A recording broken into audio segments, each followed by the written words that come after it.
This story has two numbers. Placed side by side, they tell a story that needs no further commentary. The first number, nearly $750,000.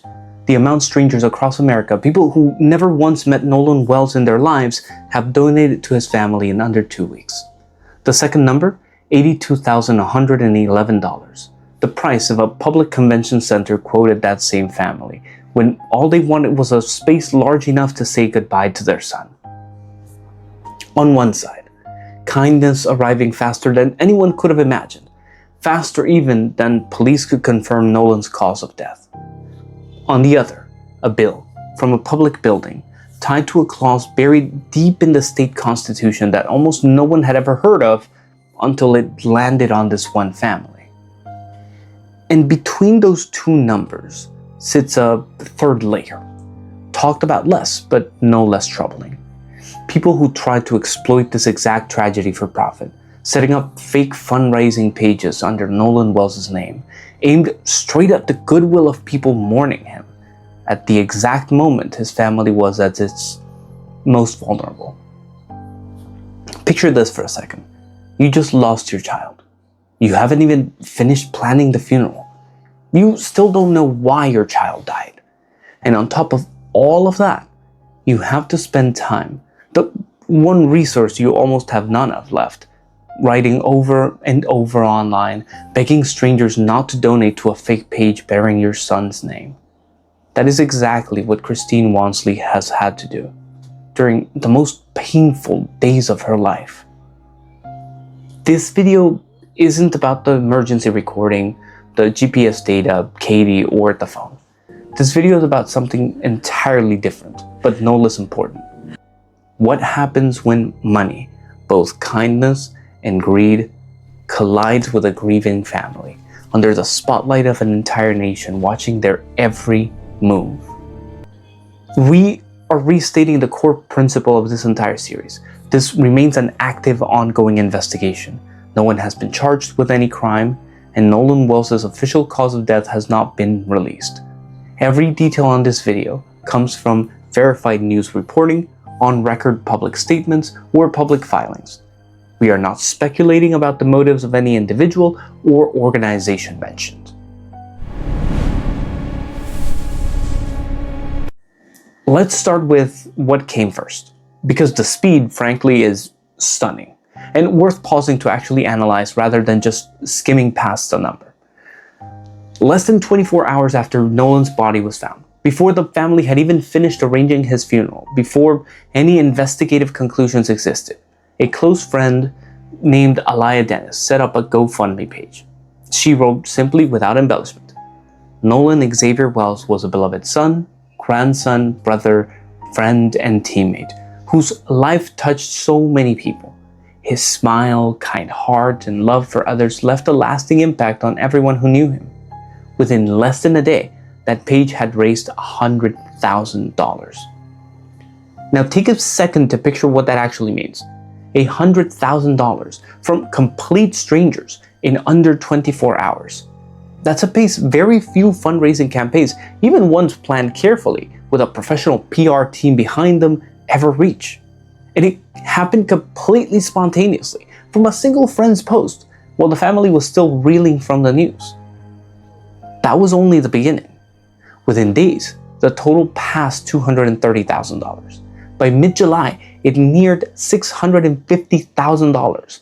And as of the latest updates, donations are closing in on a $750,000 goal, a number that, if you told Alaya Dennis on the night she created the page, she probably wouldn't have believed you.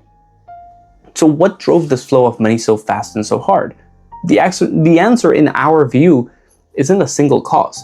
It's the compounding effect of several layers stacking on top of each other. The first layer is the nationally influential figures who stood behind the family from almost day one. Attorney Ben Crump, who has represented families in numerous nationally watched cases before. He took the case just 3 days after Nolan's body was found. Reverend Al Sharpton stood with the family at their very first press conference in New York. Director Tyler Perry quietly committed to covering the full funeral costs. Former NFL player Colin Kaepernick funded the independent autopsy. Every time one of them spoke, every time Nolan's story appeared on national broadcast, the wave of donations climbed another notch, like successive swells, each one pushing the total higher. The second layer, and perhaps the deeper one, lies in the very nature of the story itself. An 18-year-old, a promising college athlete, starting his sophomore year with an entire future ahead of him, disappears on a completely ordinary weekend trip. No drugs, no crime, nothing that would let anyone tell themselves that could never happen to my kid, and never comes home. That's the kind of story that touches a very primal fear in any parent, anywhere. It makes people who've never met Nolan, who live thousands of miles away, who don't share his race or his circumstances, still feel compelled to do something. Even a small donation, a way of saying, I see your family's pain and I want to help even just a little. That is the best of what the internet can do, turning empathy into concrete action, almost instantly, with no intermediary, no waiting. But as we're about to see, the same speed and scale also opens a different door. Not one everyone who walks through it does so in good faith. Wherever a large sum of money flows this fast, someone always tries to muscle in. This isn't unique to this case. It's a pattern that's repeated itself in countless public tragedies before, where public generosity becomes the very thing exploited. But knowing it's a common pattern doesn't make it any less painful to watch it happen, especially now to Nolan's family. Just days after the official GoFundMe event went up, Christine Wansley, Nolan's mother, began getting warnings about other fundraising pages, also bearing her son's name, also telling his story, copying almost word for word the loving lines Alaya had written, but with no authorization from the family whatsoever, and none of the money raised ever actually reaching them. She had to speak out publicly, repeatedly, on her own Facebook page, the same channel she'd used throughout the case to update the public, the same place where she once wrote the very first words confirming her son's death. In one post, alongside a siren emoji, she wrote, I am being made aware of fake GoFundMe accounts. Please make sure you are donating to the one created by Alaya Dennis. I have to authorize any other GoFundMe accounts. In another post, she stressed further, in a tone that reads almost like pleading. This is the one and only official GoFundMe. Please do not report this GoFundMe account. Sit with that for a moment. Don't rush past it. This is a mother who just days after confirming on social media that her son had died, is now writing that my heart is broken for a sweet son. Now, having to spend the emotional energy she has almost none left of after grief, doing work no mother should ever have to do, acting as her own trust and safety team, personally warning hundreds of thousands of strangers that even their kindness is now a target for people looking to profit. This is a second layer of erosion, stacked on top of the original pain. Not the pain of losing a child, but the pain of having to constantly defend your child's memory from being exploited, distorted, turned into a money-making tool for people who never even knew Nolan. On the platform side, a GoFundMe spokesperson confirmed to reporters that the company's trust and safety team is continuously monitoring the platform for unauthorized fundraisers created in Nolan's family's name, and they will remove and refund any that aren't approved by the family. The spokesperson said, Our hearts go out to the family of Nolan Wells during this difficult time. According to some reports, many of the fake pages have since led to error messages, a sign that they were taken down, though no official figure has been released on how many pages were removed or how much money, if any, made it into the scammers' hands before being caught. This, placed alongside what we discussed in our previous video, the fabricated articles claiming leaked independent autopsy results, the AI-generated videos impersonating Christine Wansley's own likeness and voice, it paints a broader, far more troubling picture than any single case on its own. When a story captures the entire nation's attention, it doesn't just attract sympathy. It also attracts people who see an opportunity in it, to chase views with fabricated claims, to scam through fake donation pages, to profit off someone else's pain in whatever form that takes. And the burden of spotting, warning against, and stopping them far too often falls on the grieving family itself. People who should only ever be allowed to grieve, not do the extra work of a content moderation team. Now let's turn to the other side of this money story, where everything moves far slower, far more rigidly, and in a way far harder to accept, even though no one broke any law, strictly speaking. As the family began planning Nolan's funeral, an event they knew would draw a crowd far beyond the typical service, with public figures in attendance, with national media cameras rolling, one of the venues under consideration was the Mississippi Coast Coliseum and Convention Center in Biloxi. It was a reasonable logistical choice. Large enough, ample parking, capable of handling security for an event of this scale. According to reports, Coliseum management initially agreed. The venue's government commission even unanimously supported the idea of hosting the family. Then came the quote. The cost presented, $82,111. Let that number sink in for a moment. $82,111. Just for a place to hold a funeral for an 18-year-old. Coliseum Executive Director Sam Voisin later explained the reasoning behind that figure to reporters. And his explanation, while likely unsatisfying to many, exposes a legal reality few people know exists. According to him, the Coliseum, as a public entity owned by Harrison County, has no authority to reduce or waive fees for any specific event, regardless of the circumstance. He cited Section 66 of the Mississippi Constitution, a provision that bars any government entity from donating, gifting, or granting anything of value to an individual, unless approved in advance by the state legislature. In other words, this wasn't a personal decision by anyone at the Coliseum, not a deliberate act of indifference. It was a legal boundary, written directly into the state constitution, a wall that even people acting in good faith couldn't simply tear down on their own. The $82,111 figure, according to Voisin, covered everything needed to host an event of this potential magnitude: staffing, equipment, production, and security. But once that number went public, it triggered immediate outrage online. Many compared it to the cost of hosting ordinary events at the same venue, like high school graduations, which also draw thousands of attendees but don't appear to face a similar price tag. Voisin responded directly to that comparison, and his explanation is worth hearing in full, because it reveals real complexity behind that number that, on a first glance, looks like simple unfairness.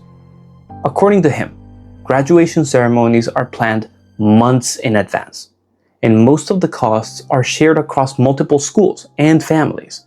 No single school bears the entire financial burden alone. He added, in what reads almost like a defense of the very system he operates within, this event was going to be a mixture of different types of events with needs outside the norm due to its nature. And let's be fair here, exactly as we've committed to throughout this entire series.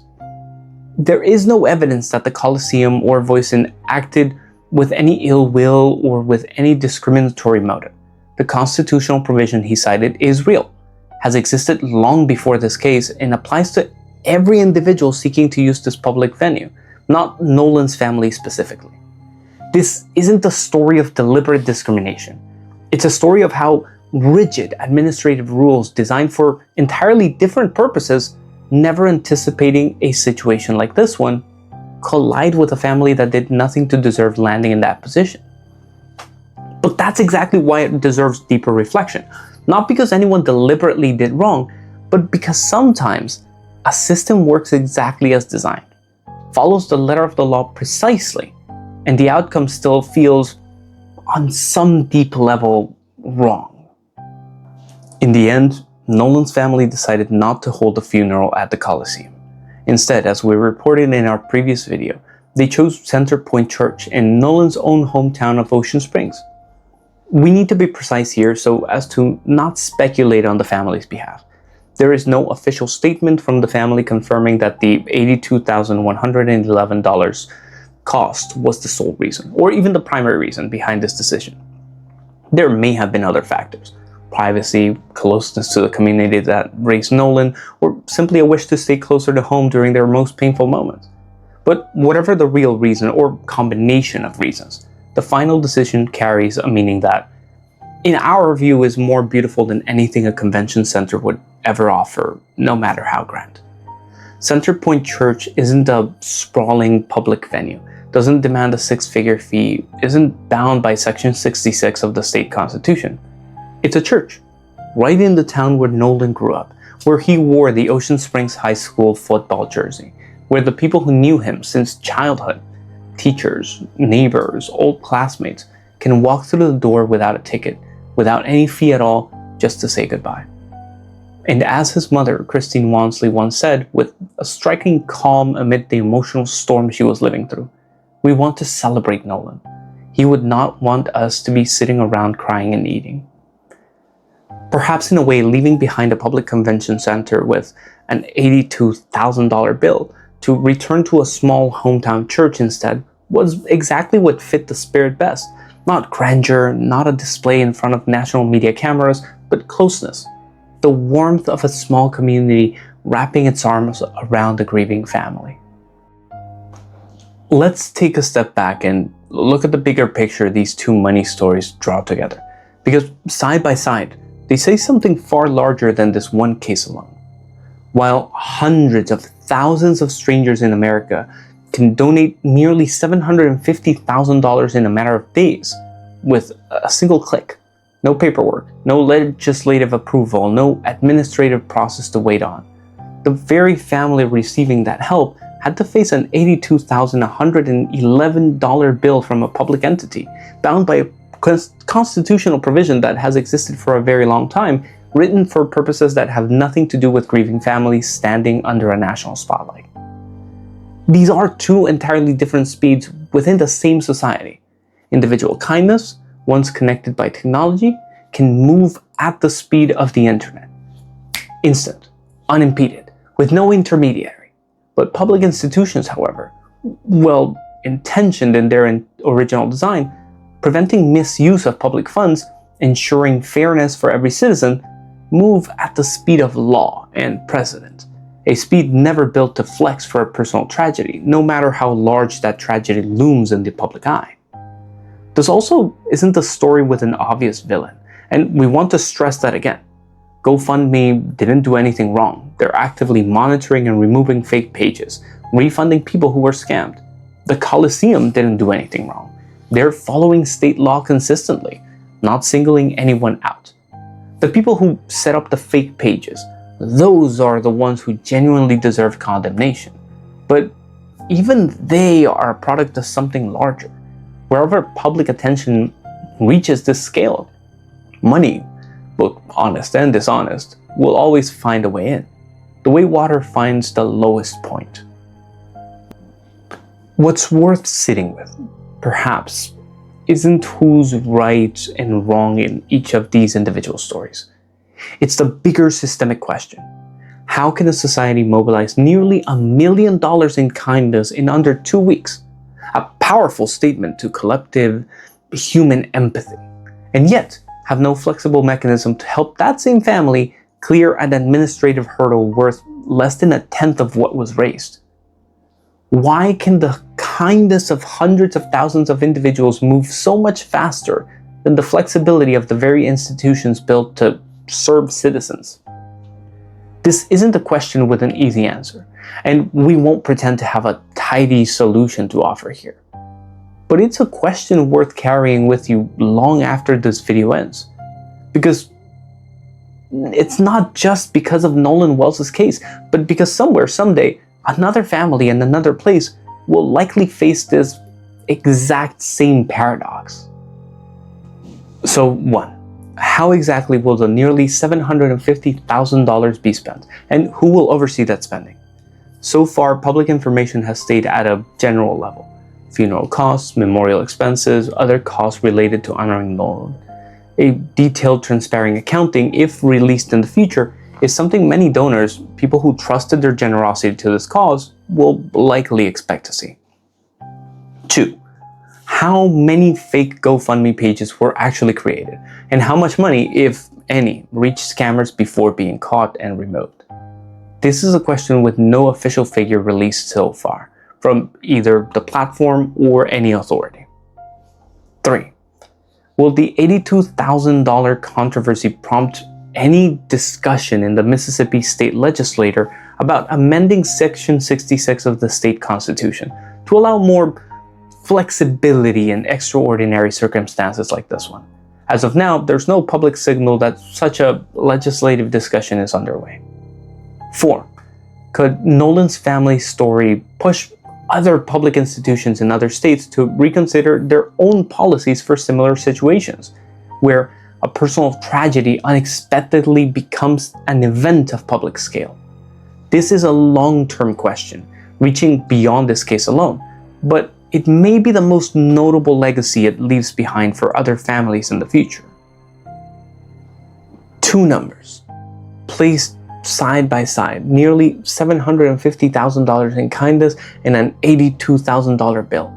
In between them, a family simply wanting to send their son off the way he deserved, and a string of strangers trying to exploit that very pain for profit, forcing a grieving mother to become the protector, not just of her son's good memory, but of the goodwill of strangers trying to help her. This isn't a story about evidence, about conflicting witness accounts, or about Nolan Wells' cause of death. The things we're still waiting on official answers for, and will keep following for future videos. This is a story about what happens around a tragedy, when an entire nation is watching. Kindness arrives at a stunning speed, but right alongside it, always, are people looking to exploit that same kindness. And sometimes, administrative walls no one ever anticipated, built from rules written for an entirely different world. If this video showed you a side of the case you hadn't considered before, hit subscribe and turn on notifications so you don't miss whatever angle we dig into next, whenever there's an official new development on Nolan's cause of death. And if you've ever donated to someone in a similar situation, always double check the source of the fundraising page before you send money. The same thing Christine Wansley has had to say over and over during the most painful days of her life, when she should have only ever been allowed to grieve her son in peace. And you, between the 2 numbers we talked about today, which one made you think the most? Let us know in the comments, and please keep your respect for a family that is, right now, still searching for the answer to the biggest question of their lives.